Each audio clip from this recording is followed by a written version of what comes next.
তিনি বলেছেন রজব মাস হলো প্রত্যেকটা মুসলমানের ফসলের রোপণ করার মাস। আমরা যেমন এখন ইরি ধান রোপণ করার জন্য লাগানোর জন্য ব্যস্ত হয়ে গেছি, আল্লাহ রাব্বুল আলামিনের হাবিব বললেন গোটা মুসলমানের জন্য রজব মাসটা ঠিক তেমনই বীজ রোপণ করার মাস।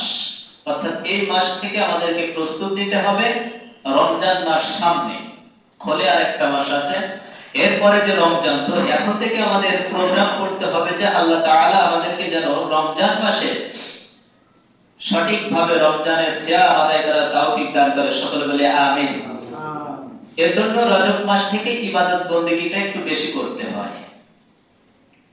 রজব মাসে কিছু রোজা রাখলাম, শাবান মাসে কিছু রোজা রাখলাম, রমজান মাসে ফুলফিল আমাদের জন্য ফরজ করা হয়েছে।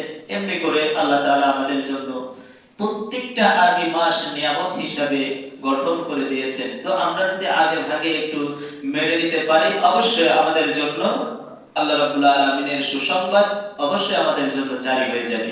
আর যদি না মেনে নিই, তাহলে রমজান মাস আসলে পরে একদিন দুই দিন রোজা রাখার পরে যে আমরা সকলে ক্লান্ত হয়ে যাব। আগে থেকে ট্রেনিং, তারপরে যে ফাইটিং।